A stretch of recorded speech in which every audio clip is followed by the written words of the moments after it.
Buenas tardes, Patricio. Un gusto también. Acá desde la universidad, recién saliendo de una clase. Así que...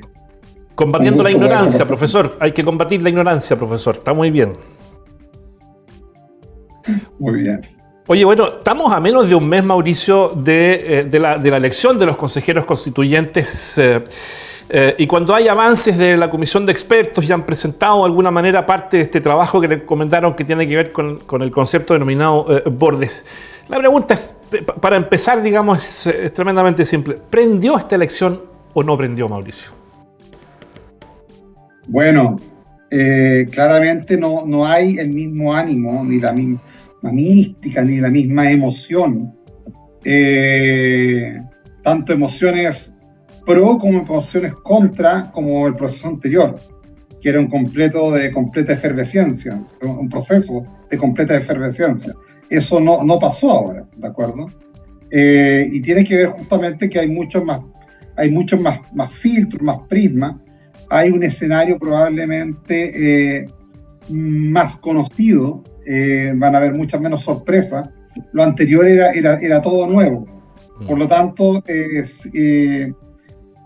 pienso que no hay la misma efervescencia del mismo entusiasmo. No obstante, el proceso sí, por la relevancia que tiene y por la importancia que tiene, va a tener una gran participación. Además, el voto sigue siendo obligatorio. Entonces, si tuviéramos que así, con los pocos instrumentos que tenemos hoy en día, establecer un barómetro, diríamos que, claro, el anterior era mucho más intenso que lo que se está viviendo ahora. Ahora hay mucha tensión porque es muy importante, porque es muy relevante, porque implica establecer una constitución en democracia. Entonces, pero claramente el proceso anterior era muy innovador, era muy distinto a todo lo que hayamos vivido antes, a todo lo que históricamente hemos tenido antes, y tanto así que ocurrió esa curiosidad, ¿cierto?, que el plebiscito de entrada fue aprobado por 70% y después por una cantidad equivalente y superior fue rechazado. Entonces, justamente tuvo que ver con eso, con esa vorágine de emociones que tuvimos en el proceso anterior, que no lo estamos observando en este proceso. Vamos a las razones de qué podría estar generando esta falta de motivación de parte de los votantes en este proceso, Mauricio. ¿Cuánta responsabilidad, por ejemplo, pudiera tener el proceso, precisamente el proceso anterior, por cómo se dio, por esta chimuchina, voy a decir, que se formó en torno al proceso, por el desprestigio finalmente que tuvo, ¿no? ¿Cuánto pudiera influir aquello en esta motivación o desmotivación que tiene la gente respecto del actual proceso? A ver, uno enseña, cuando se hace gestión estratégica, uno explica a las distintas unidades de negocios que a veces tus fortalezas están en tus debilidades, ¿de acuerdo? Probablemente la fortaleza del proceso anterior fue justamente el tremendo entusiasmo que generó sobre la ciudadanía. Y parte de ese entusiasmo tenía que ver con tener la posibilidad de tener una democracia que iba a estar menos mediada por los incumbentes de siempre, o sea, los partidos y las instituciones, que habían caído por distintas razones en una crisis de legitimidad ciudadana. ¿De acuerdo? Eso venía hace tiempo, lo veníamos viendo. Que no solamente se puede echar la culpa a los partidos, sino venía un proceso anterior, y no solamente en Chile, en el mundo, teníamos una crisis de legitimidad de la institución. Esa crisis de legitimidad, entre otras cosas, ¿cierto?, lleva a este proceso, tuvo un estallido, y el proceso prende fuertemente, justamente porque las personas se sienten, empiezan a sentir que van a ser representadas por alguien que está cercanito a él, ¿de acuerdo? Alguien muy cercano, muy de él. Ahí estamos, por fin estamos sentados ahí. Pero ¿qué ocurre? Esta atomización de distintas fuerzas políticas que van a colocar demandas, muchas de ellas existentes, la gran mayoría existentes en la sociedad, pero que carecen de forma de sistematizarse y articularse institucionalmente. Cuando llega la hora de ser defendidas o de ser explicadas, no lo logran hacer bien. Y aquellos que están en contra de esa demanda, y puede ser más de uno, puede ser de distintos sectores políticos, resultaba muy fácil desarticular esa propuesta. Porque justamente al carecer de una institucionalidad que la respalde, al carecer de intelectuales orgánicos que la respaldaban, al carecer de partidos, al carecer de cohesión, de fuerza, terminan siendo propuestas fáciles de desarticular, ¿ya? Y además de todo lo que dijiste tú, ¿de acuerdo? En que efectivamente se cometieron errores no forzados, hubieron muchas otras situaciones. Y al final termina este grupo importante de gente que entusiasmaba, que representaba, desacreditándose, y termina el proceso fracasando. Ahora vamos a otro proceso, un proceso que tiene menos riesgo, un proceso que va más a la segura, que parte de juristas, de expertos. Pero claro, probablemente esto tiene mucha mayor probabilidad de tener éxito, y sigue siendo muy importante. Pero también el que estén ahí los expertos, que estén estas instituciones, que recuerdo, teníamos un proceso de deslegitimación que venía hace tiempo atrás. Entonces no es que se mejoró todo de repente, y ahora todo el mundo cree en las instituciones, todo el mundo no. O sea, las crisis de seguridad que tenemos, entre otras razones, tienen que ver con pérdidas del tejido social y pérdidas de la relación entre la ciudadanía y sus instituciones. ¿De acuerdo? Entonces, en este nuevo proceso, que está mediado por expertos, está mediado por partidos, está institucionalizado, van a salir propuestas mucho más fuertes, mejor articuladas y mucho más fáciles de defender. Entonces, claro, probablemente el resultado es más cierto, hay menos riesgo, pero también hay menos entusiasmo, ¿de acuerdo?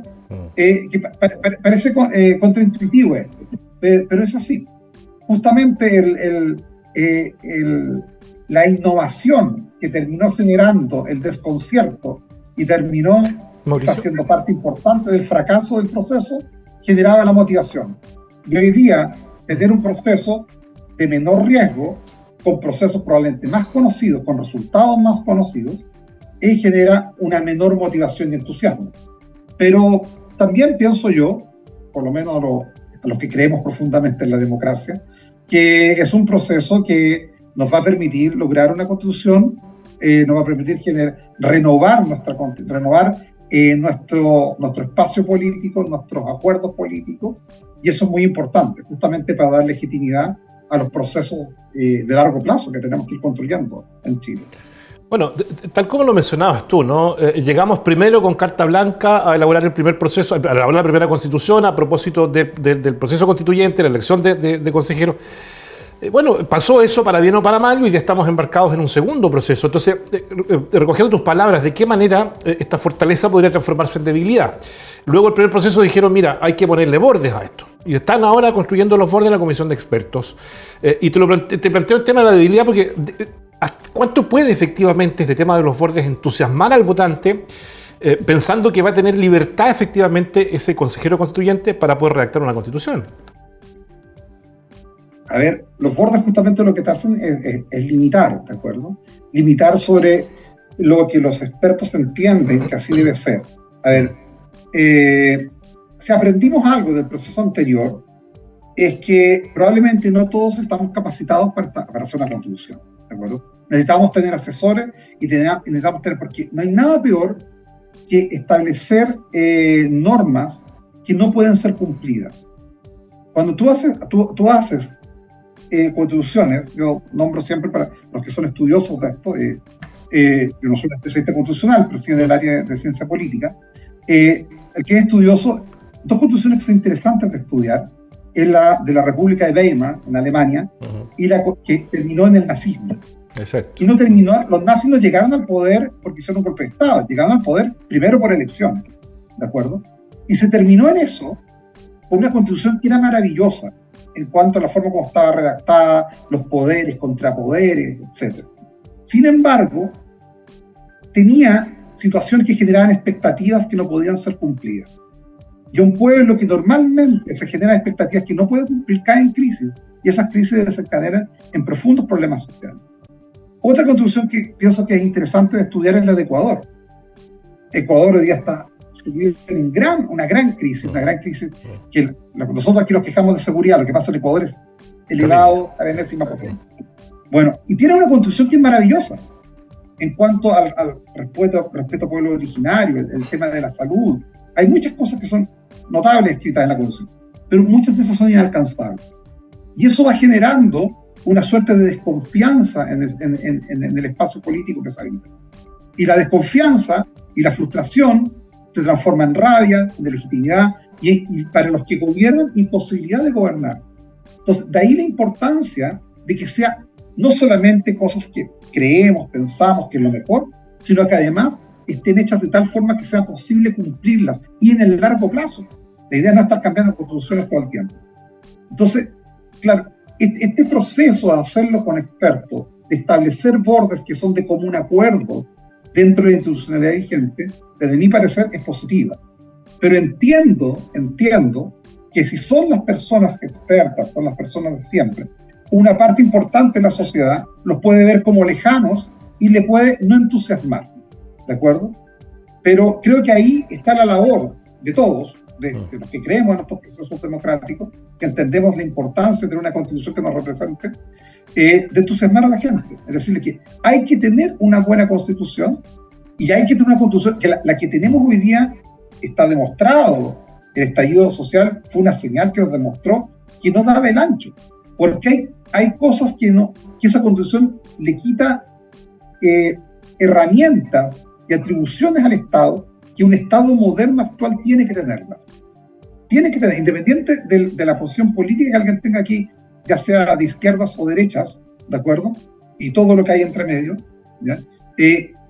Nuestro Estado hoy día hay ciertas herramientas que no tiene, ¿ya? Y si me lo pregunta a mí, que soy profesor del área de economía, el rol subsidiario del Estado tiene que cambiar, ¿de acuerdo? Ahora, ¿cómo va a cambiar para que no pasemos de un Estado todopoderoso que se puede transformar en tirano, o sea, que se podría transformar en eso, de este Estado subsidiario que tiene muy pocas herramientas para satisfacer demandas legítimas sociales que hoy existen en el mundo de hoy, que ahí estamos limitados? Pero tampoco podemos pasar a un Estado todopoderoso tirano, ¿de acuerdo?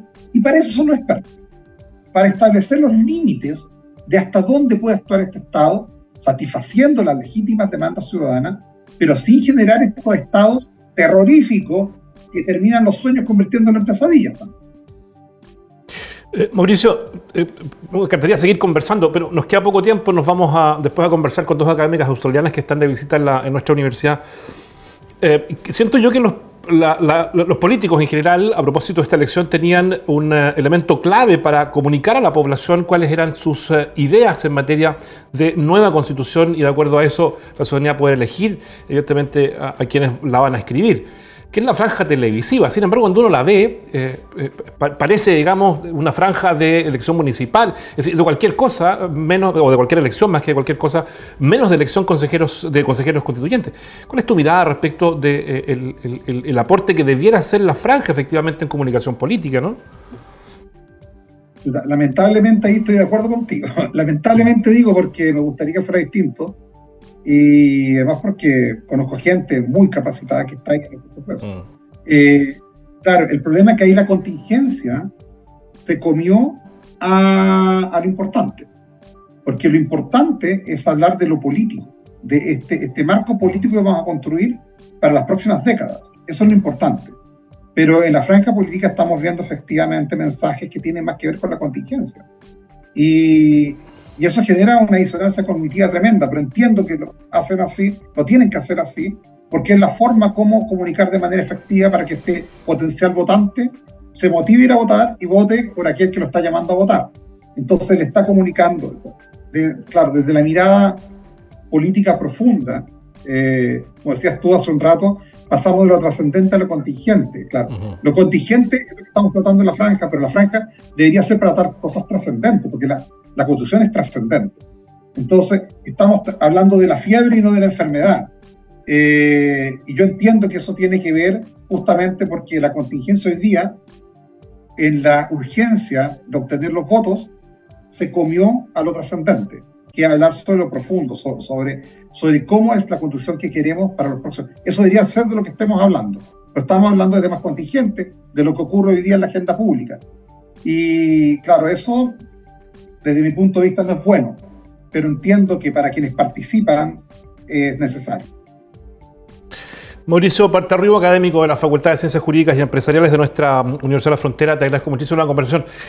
Nos quedan muchos temas pendientes. Yo tenía bastante más preguntas. A ver si podemos retomar la conversación la próxima semana. Dejar los jueves de Mauricio, por ejemplo, ¿no? De aquí hasta la elección, por ejemplo, ¿no? Esto, cuando tú quieras, no hay problema. Te agradezco, Mauricio. Te mando un abrazo. Chao. Igualmente, que estés bien.